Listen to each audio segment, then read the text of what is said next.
So we are going to start with this race for Chicago's mayor. Last night was the first televised debate with candidates. Which of you caught the debate last night? Watched it.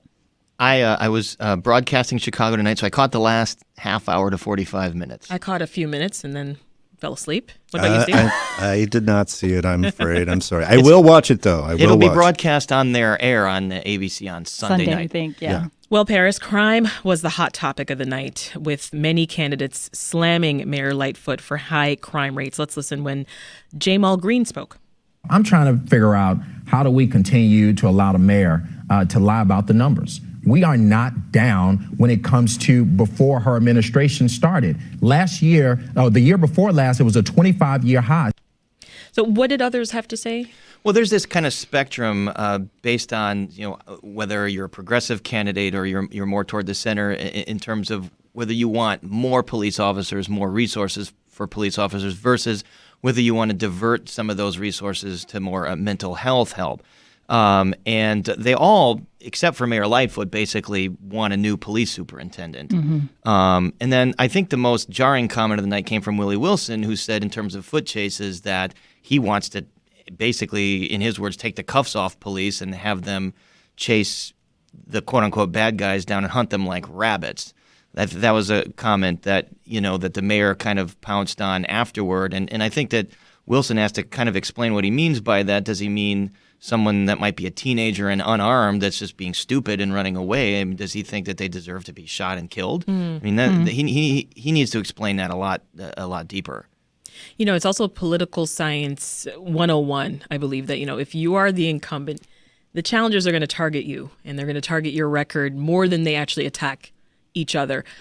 Are we in for more of the same over the next roughly 5.5 weeks, folks? It feels like it. Didn't watching all 90 minutes of the debate, I didn't think I learned anything really new. As Paris said, a lot of the quote unquote more progressives, which we could question that a little bit as well, candidates are all about treatment over trauma, talking about diverting resources and money away from the police. Paul Vallis, some of the more center, conservatives are saying, no, we need more cops. But I didn't, and then the mayor, obviously, she sort of continued her line of like, we're doing everything you all are proposing. This is what I'm already doing. I've already put this in place.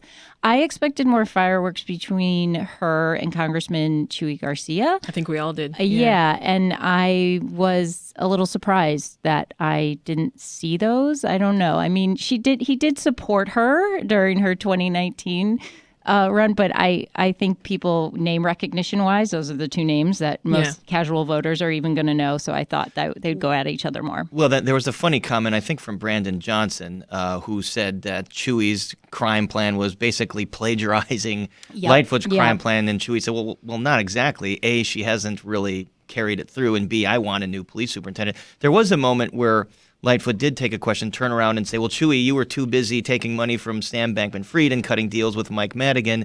And that's really been Lightfoot's strategy right now to attack those kind of associations that Chuy has, because I think it does acknowledge that Chuy is a front runner.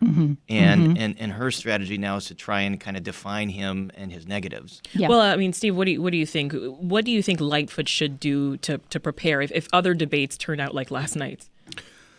She's the one thing about her is she's consistent. And she is who she is, and I don't really see even if she decided on a different strategy, her personality is so strong that I don't think it would work. Like every race, this is a referendum on the incumbent, and she's not super popular in the city of Chicago. That's not a secret.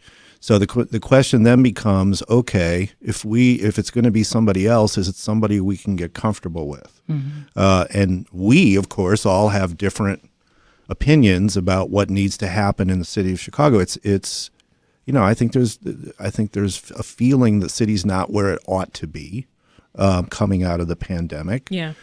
Crime is clearly the number one issue that reflects that. It's not the only one. I work for Crain Chicago Business conditions too. Are important. But first things first. She's the incumbent, And so she's going to defend her record. She's very good at doing that. And she'll continue to do that, and we'll just see where the chips fall. Well, back to Cook County Commissioner Brandon Johnson, the debate continued on to policing, and Johnson called for greater community investment over upping police hiring. What did other candidates have to say about that? I mean, kind of like what we said. I mean, like as Carrie said, Paul Vallis is more, his sons are cops. He thinks that they need to hire more police officers. What about Willie Wilson, though? Was Willie sort of Wilson's on the opposite. even further to the right of Paul Vallis on that. He said he was talked about taking the handcuffs off the police. Taking the handcuffs off the police. It should be mentioned, though, that under Lightfoot, there is this pilot program to have mental health first responders to answer some of these domestic calls. And I've said this many times, there's agreement there's rare agreement between police officers, even members of the FOP maybe, and more progressive residents that think that like police should not be spending their time on these kinds of calls. And they are not trained to. They're not trained they to. Say but that's not what we're trained to do. And their resources are more they're better deployed with heavier crime. And, this is where kind of like the whole slogan, defund the police, kind of screwed everything up, because they're on the concept of it, there is agreement. This is not controversial. I mean, I don't think you would see any candidate on that stage that would say, no, we should have no mental health first responders responding to any maybe Willie Wilson, who knows. But it's not a controversial idea. It just, the sloganeering around it kind of made it a political football. Yeah, agreed. Well, another topic here, they talked about different approaches to supporting some of those hundreds or thousands, really, of migrants who were bussed into the city from Texas's southern border. Any solutions brought up last night? I mean, I think that one thing that Chewy, that people did take aim at is, has he used some of his power, quote unquote power, but, in Congress to get federal funds for stuff like, the migrants, for more, better public transportation, CTA funds, et cetera, coming out of the pandemic. No, I mean, Lightfoot reiterated that we are a sanctuary city, we are a sanctuary state. Willie Wilson, again, made the point that we need to, which actually is, you do hear this from more conservative folks, that we need to take care of who's suffering in our city and who needs housing and in jobs in our city, instead of welcoming in, close to 5,000 migrants. But yeah, I don't know that there were really real solutions presented that I recall.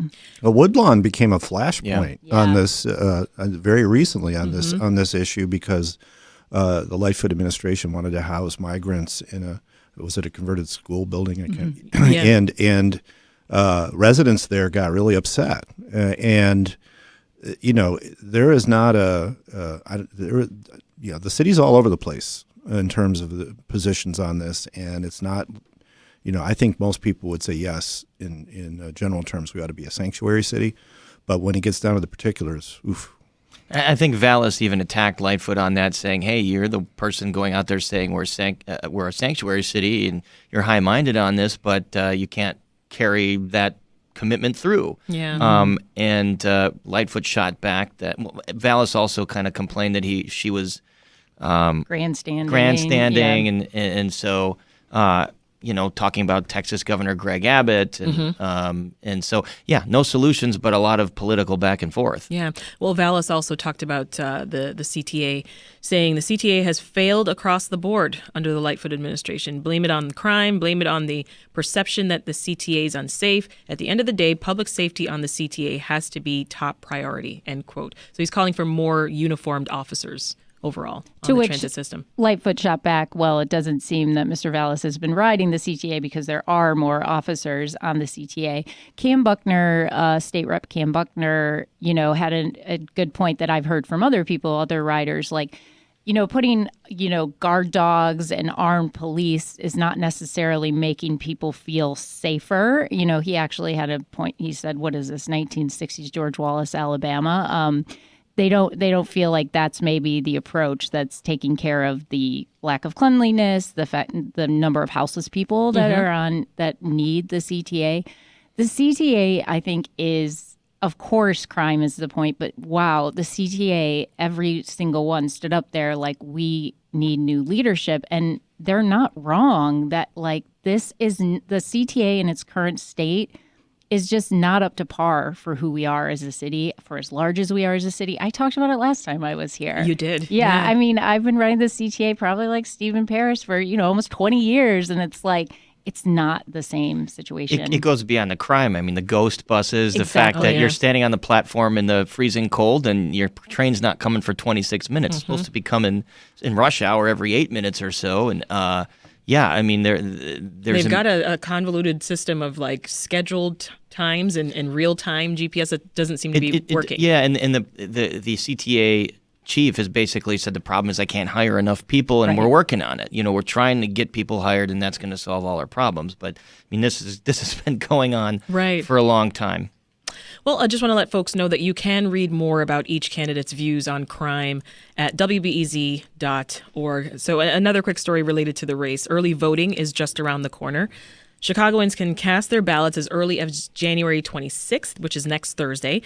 What do voters need to know, Paris, about where and how to vote? That they can do it at the Loop super site starting January 26th, and then also at the Board of Elections downtown 69 West Washington. So that's the same as it's usually in federal elections. And then starting February 13th, there's going to be a site in all 50 wards that you can go to. So very similar to the last election 3 months ago. I don't know whether they're the exact same sites. They're usually libraries or school buildings, stuff like that. So you got to go on the Board of Elections website to find the closest one to you as a voter. But plenty of ways to vote: mail in, early voting, and then of course election day the 20th. But I should note that I think when you go to vote, there are going to be no lines because these are always low turnout elections, and they're designed to be that way because they're so close to the last election, the midterm. Yeah. The turnout tends to be in the 20s and the 30s, and this was built this way years and years ago to protect the incumbent.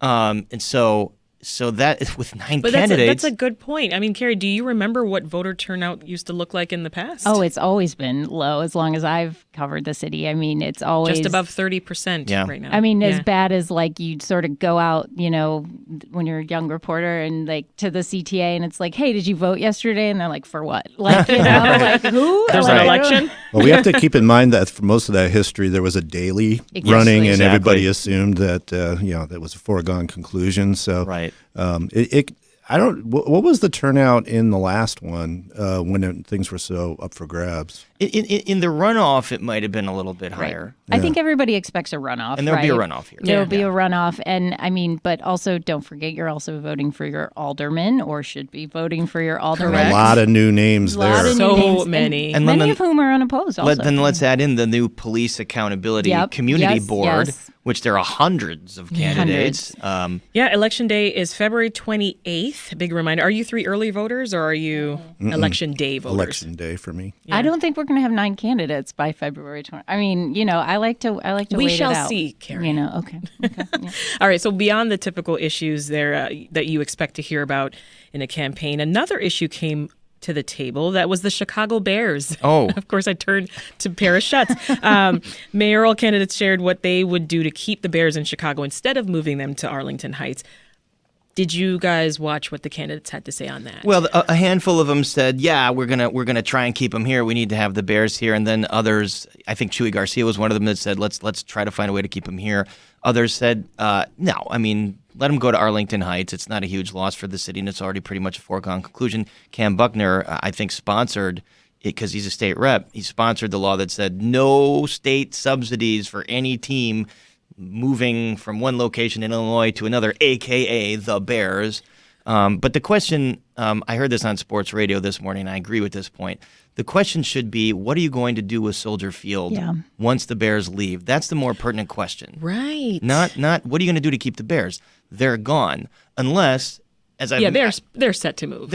If you listen to Kevin Warren, the new CEO of the Bears, and his comments, he said, we want to build an experience. We want to build something great. And he was instrumental in the Vikings building their new stadium. So all signs point to this is happening, folks. And he's pretty open. He wants them to go. And those Soldier Field designs are cool. And where were they 20 years ago when the city and the Bears were at this stalemate and couldn't decide on anything? So they decided on this Frankenstein, old, new, monstrosity. That's not a bad place to watch football. I'll say that. It's not a bad. I'm a season ticket holder, so it's Except when it's 20 below, it's a bad place. when it's 20 below, it's a bad place. But other than that, it's not a bad place to watch losing football. There you go. Well, before we take a pause, I want to turn to one more mayor race story. The Chicago Tribune recently reported that Lightfoot is spending more than she's raised for the campaign. Let's listen to what she had to say about it. It's campaign season. We're about 40 days out from an election. Of course, we're spending money. We're spending money to be on TV. We're spending money in our field operation. We're spending money on voter engagements. So I'm not one who thinks that the thing to do is just continue to hoard money. We feel very good about where we are. We feel very good about the amount of money that we're raising. We're going to have plenty of money to make sure that we communicate, that we stay up on TV. All right, Paris. She says this is normal. It's not out of the ordinary. It's expected that as candidates near the end of their campaigns, they're going to spend money. I think what's a little out of the ordinary is that she's an incumbent and that she hasn't raised more. I mean, you mentioned Daley. Daley cleared the field because he had all the money and all the power. And Rahm raised millions and millions of dollars. And even in that second race where Chewy really challenged him, he had a lot of money in the bank. He had money for runoff. What's she going to do if she goes to a runoff? If she's spending at the rate that she's spending and raising money at the rate that she's raising, the math is going to be such that she's going to hit zero pretty soon. So, and right as I mentioned, the strategy right now is to get up on the air and to define Chewy Garcia, the perceived front runner, and say, hey, this guy's got lots of problems with Madigan and with Sam Bankman-Fried. I think it's kind of a situation like, what choice does she have? She would probably prefer not to do this if she were just being honest about it. But she does need to define Chewy. She does need to do all of that that she's talking about. And if she doesn't make the runoff, none of it matters. Right. So All right, let's take a quick pause. That's Steve Daniels of Crain Chicago Business, Carrie Shepherd of CityCast Chicago, and Paris Schutz with WTTW. They're going to stick around. We hope that you will as well, because there is much more news to get to.